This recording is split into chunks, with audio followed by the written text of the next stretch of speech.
soir, une fac en grève et une soupe étoilée. Voici l'actualité ce soir du 6 minutes Strasbourg Eurométropole. Des étudiants et professeurs de l'université de Strasbourg étaient en grève aujourd'hui pour dénoncer les coupes budgétaires du gouvernement. Le mouvement était national. Un cortège est parti en début d'après-midi de l'Esplanade pour rejoindre le rectorat. Ce matin, au Patio, nous avons rencontré les frondeurs. Mobilisation bon enfant devant un amphithéâtre avec musique et distribution de café. C'est au moment de la découpe des banderoles que les grévistes ont appris que François Hollande renonçait aux coupes dans les budgets des universités. Machine arrière toute, le gouvernement n'aggrave pas la diète. Ça n'a pourtant pas entamé la motivation des contestataires. À l'heure actuelle, c'est encore possible d'étudier convenablement, mais la question qu'on pose, c'est jusqu'à quand cela sera possible. Mon cursus est intitulé Histoire et esthétique. À cause des restrictions budgétaires, on n'est plus capable de nous ouvrir des cours pour nous étudiants en histoire esthétique, donc on nous mutualise largement avec des cours d'économie, de droit ou de sociologie du cinéma, qui ne nous intéressent pas du tout. On se retrouve à suivre une formation pour laquelle on n'a pas du tout signé. Les politiques d'austérité, c'est pas parce qu'il n'y a plus d'argent, c'est un choix politique conscient de sous-investissement public pour restructurer l'université pour qu'elle devienne plus rentable et plus économique.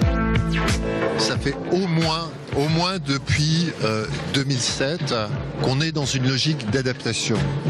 C'est cette logique d'adaptation qu'aujourd'hui on ne peut plus accepter.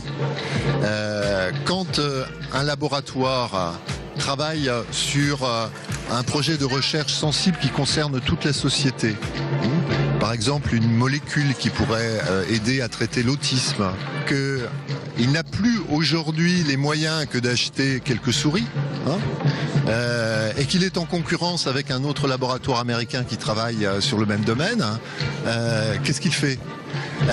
Les projets qui sont financés sont des projets à très court terme, 2 ans, 3 ans, et après on ne sait plus si on a de l'argent. Pour remettre à flot le budget de l'université de Strasbourg, il nous faudrait tout de suite 20 millions. 20 millions.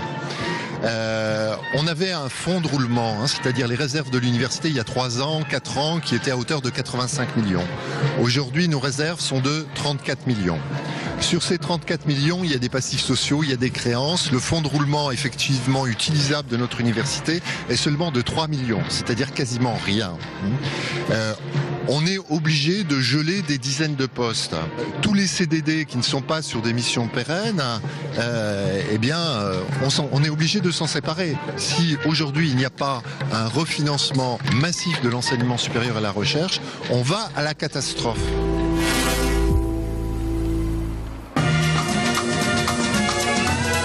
Au marché de Noël des solidarités, sous le sapin de la place Kléber, vous pouvez vous procurer en ce moment la soupe des étoilés. 4 grands chefs de la région ont mitonné des recettes de soupe spécialement pour le collectif solidaire Humanis.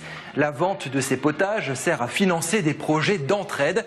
Cerise sur le Kuglopf, des étoilés distribuent eux-mêmes leur création. Ce sera le cas demain de Marc et Berlin.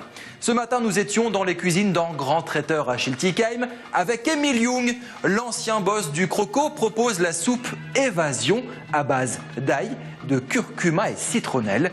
La recette lui a été apportée par un copain kiné, Jean-François, parti cuisiner à Bali.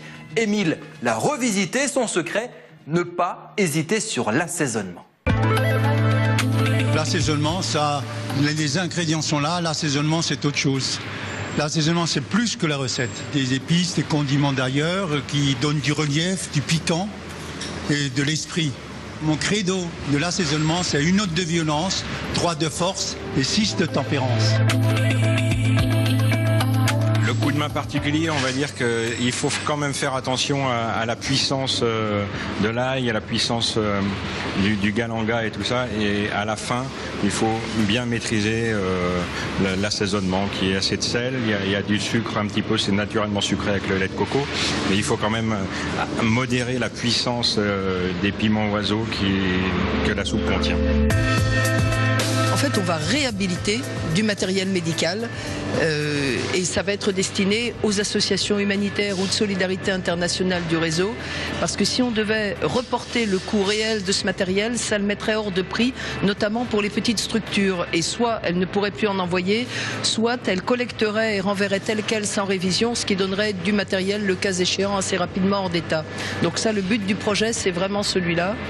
et également de financer un prix pour une bourse au projet, toujours dans le domaine de la santé, qui est celui qu'on va privilégier en 2015. Un être humain dans la vie, il faut aussi partager. Donc le partage, si on ne partage pas, je pense qu'il manque quelque chose à notre vie intrinsèque.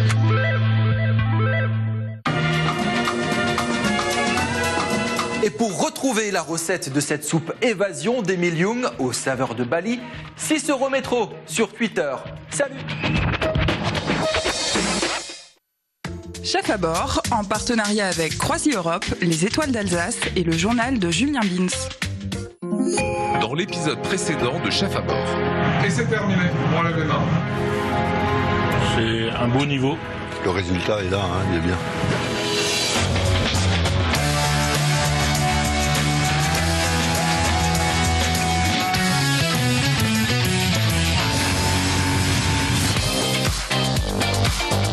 Le moral est là, c'est de l'acier, on va gagner. On va gagner. Enfin, tu vas gagner. On va gagner. On va gagner, c'est d'accord. Nous sommes sur la symphonie Bateau de Croisi Europe Chef à bord, édition numéro 4. C'est parti dans les cuisines avec Elodie. Elodie, comment vous vous sentez? Un peu tendu, mais le mot d'ordre avec mon parrain, c'était pas de stress. Patrick Fulgraf, vous êtes traiteur bien célèbre, bien connu en Alsace à Colmar. Vous êtes son parrain. Comment vous l'avez drivé? Elle m'a exposé un peu la recette qu'elle voulait faire et c'est une recette que j'ai accroché parce que c'est les produits que j'aime. Je pense que c'est un plat de saison. Là, on est au mois d'octobre. Je pense que ça va être un délice. Et alors, on a à côté de nous le chef des chefs, hein, le chef de toute la flotte Croisi Europe, Alain Beaune. Qu'est-ce que vous attendez d'Elodie? Un travail de qualité, de plaisir. Vous êtes prêt, Elodie? Je suis prête. Alain Beaune, c'est à vous. 3, 2, 1, c'est parti.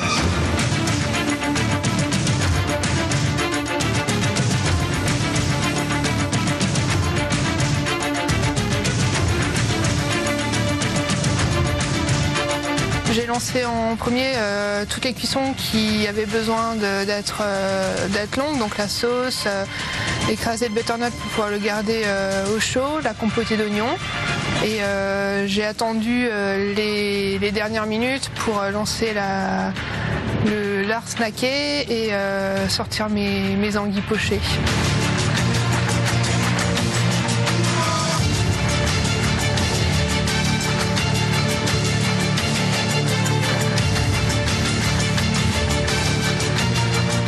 Il n'y avait pas de couvercle pour la marmite.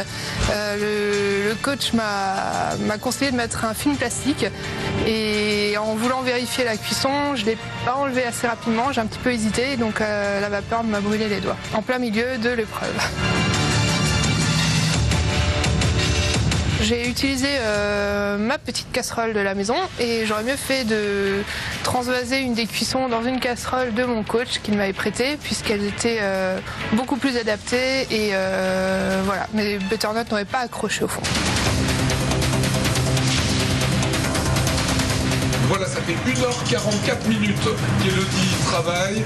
Candidate qui va proposer son plat exactement dans 16 minutes. Vous n'avez pas encore fait appel à votre parrain, Elodie? Non, je vais le faire. Je vous l'appelle? Oui, je veux bien. Eh ben, on va récupérer Patrick Fulgraf, le parrain d'Elodie. Patrick, c'est à vous. Alors, je vais rappeler les consignes. C'est très simple.